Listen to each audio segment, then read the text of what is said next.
as I come to Assam very often, and this has been a wonderful visit, like many other visits in the past. But one thing which has stood out in this visit is not just the fact that the Vatika is becoming sustainable, and we can see that the entire value chain and the entire supply chain is coming to some conclusion, some fruition. But the one thing which we have actually noticed in this, which makes me a little emotional, is the connect, the factor of happiness which is within these communities. The fact that they are having some livelihood is great, but I think like from a pure happiness perspective, they were happy even earlier, and and that happiness is what we are getting in return of whatever little that we are doing for them. What they share with us is far more valuable than what we give to them.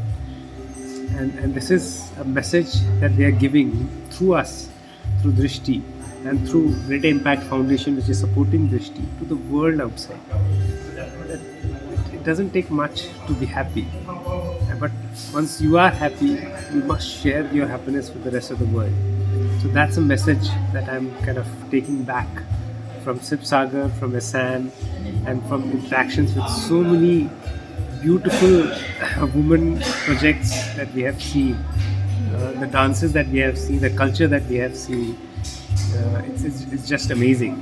We were also for a Bhavna yesterday, and I could understand the rich culture which Assam has, the way they express it, the way they live it on a day-to-day basis. It is necessary for succeeding in any activity, let alone livelihood. So I'm just kind of, I continue to be amazed by the rich culture of Assam, and I would love to come back again and again, if not kind of come back forever once to Assam. Thank you so much. You have seen a lot of women's entrepreneur this time. So, what's your feeling on that? I mean, what category entrepreneur, women entrepreneur, they are doing their work, and how do you rating this women's as an entrepreneur? I think the intensity, the initial enthusiasm can take them to a distance, and then we have seen that many women come together as a group. They're very enthusiastic. They set up something. It's not necessary that the business will still grow, and their enthusiasm will last forever. But this time we have seen that some women groups have crossed that initial phase, and they have got into a grind of a business, and they have realized how difficult it is to sell, to market their products outside. And I'm very happy to note that these women who are coming out of that grind and who are succeeding will become a great role model for many of them, and also like will be a great role model for many of the starters who are coming into the system now, because they would not just tell them that it's something very good that they can gain a livelihood, but also it is tough to gain a livelihood in this space. I was also amazed by the training for the poultry, because I could understand that how a professional team, a training team, can instill those values right up front, tell them how difficult a business is and how watchful they have to be for the quality. So yeah, I mean, there's so much to learn. Yeah, I mean, we have seen that a lot of value chain shop you have seen in the Vatika. What do you think about the future? How much the change maybe we can expect from them in the Vatika? So this is the piece of Vatika which was completely unexplored. We had perhaps thought that it will happen about 5 years later, but one Mr. Paragdhar Konwar had decided to prepone that from 5 years to now, and which is great because it is happening. We still have to learn. We still have to perfect that particular model. But to see those shops in action and see the business of those shops was a revelation for me. I had not, frankly, I was amazed, and I'm sure Ken must be amazed as well. It must be an aha moment for him. But I was equally amazed because it is something which has come out from nowhere, and it's great to see the shops. Of course, they can be much better, and then we have to work on them from a franchising perspective, from a cleanliness perspective, from a standardization perspective. But we'll get there. As in the past, we have always kind of perfected models after kind of implementing them for the first time.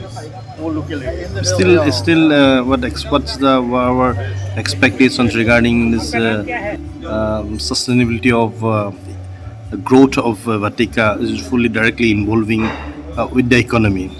I mean, what do you think on it? I mean, how this Vatikas can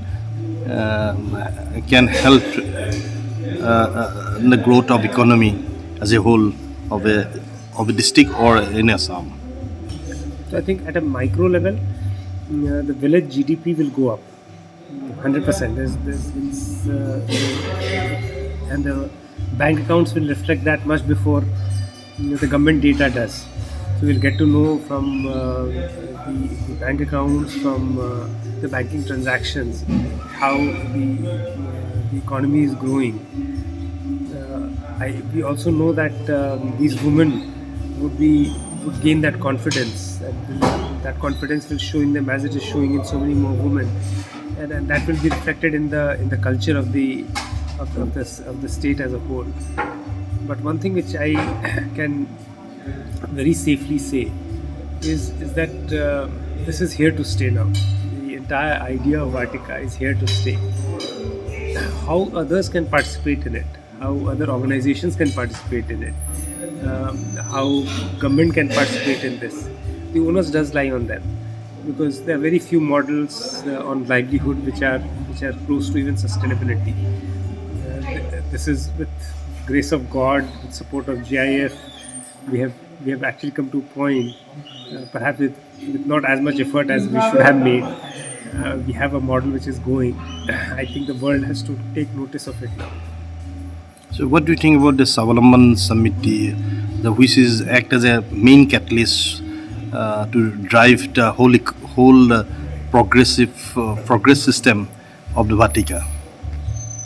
So there are a lot of things that we have done in the Vatika, but the most important element of the Vatika from a sustainability long-term perspective is the Solomon Samiti. The fact that they come up there and they are there to take over the baton from an organization like Drishtee is perhaps the only way that such a model can be sustainable.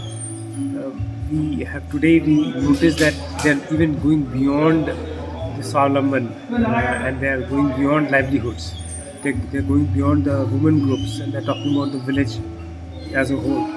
They talked about how they can help the health care of the citizens in the village, how they can look at better sports facility, better lighting, better life for the community as a whole. This is something which is the next stage of development and next stage of ownership. It gives great relief to an organization like Drishtee, because there could be no more worthy successor of the Solomon model than the Solomon Samiti itself. If they can take up, we can move forward. We can perhaps help many more people. And in the same spirit, when they talked about the community chest and the fact that they're contributing some small money there, I think we would, as an organization, would love to do whatever it takes. And we have partners in GIF and Mr. Kenneth Lewis, who has supported the idea of community chest, who has actually kind of formulated the entire idea within Sibsagar last time when we were here. So if that is something which can happen now, I'm certain that these villages can go to a very different level, and perhaps much beyond our own expectations. Thank you very much. You have your great actions and great suggestions is definitely helping to change the rural economy of Assam very soon. Thank you very much. Thank you so much. Thank you, Parag.